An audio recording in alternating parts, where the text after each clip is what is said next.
మా మ్యారేజ్ 93 నవంబర్లో అయిందండి. నేను అంతకుముందు వైజాగ్ స్టీల్ ప్లాంట్ లో చేసాను నేను ఇన్ని రోజులని.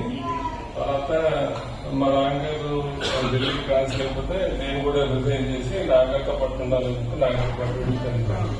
అక్కడే ఢిల్లీలో ప్రాక్టీస్ పెట్టాను. నేను కూడా అక్కడికి వచ్చింది. ఏంటంటే ఆ తర్వాత 94లోని మా మామయ్య గారు కొంచెం వాళ్ళకి చేసి ఏడుస్తుంటే ఇంకా నేను రావాల్సి వచ్చింది. రావడం ఇక్కడ ఉండిపోవాల్సి వచ్చింది బియ్యంలోనే. మా నాన్నగారు ఉద్దేశం వచ్చాను యాక్చువల్గా. దాని తర్వాత అక్కడ ఢిల్లీలో వస్తుండడం అనమాట. సో మా నాన్నగారిని బాగా చేసుకున్నాను. తర్వాత మా నాన్నగారితో విజయవాడ వస్తుందో అలాగే సర్టిఫికేట్ చేసుకుంది. So I'm very thankful. యాక్చువల్గా 2021 వరకు నాన్నగారు నా దగ్గరే ఉన్నారు. సో 21లో నేను కరోనాలో అక్కడికి హైదరాబాద్ లో ఉన్నప్పుడు నాకు ఇక్కడికి రావడం జరిగింది. అది మొత్తం తనే చూసింది.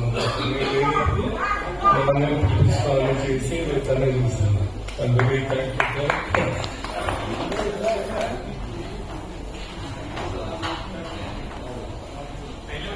యాక్చువల్లీ నా మ్యారేజ్ అయినప్పటి నుంచి కూడా నాకు పెద్ద మోరల్ సపోర్ట్ లేదు. మా హస్బెండ్ ని నిలబడడానికి, మా మదర్ ని ఫాదర్ ని చూసుకోవడంలో he stood as a backbone to me. నేను ఎప్పటికీ ఎంతో కృతజ్ఞతగా ఉంటాను దానికోసం. నేను యాక్చువల్గా పెద్ద ఫుడ్ అండి. యాక్చువల్గా మా దగ్గర విజయనగరం వైజాగ్ ఎటువైపు అది. సో అటువైపు వంటలో వేరేగా ఉంటాయి. ఇది మొత్తం అంతా ఇంకా అటువైపు షిఫ్ట్ అయిపోయింది అనమాట. ఇటు పక్క వంటలు దీనికి రాదు. ఇంకా మొత్తం అంతా అటుపక్క వంటలన్నీ చేసి అట్రాక్ట్ చేసేది. Super super super.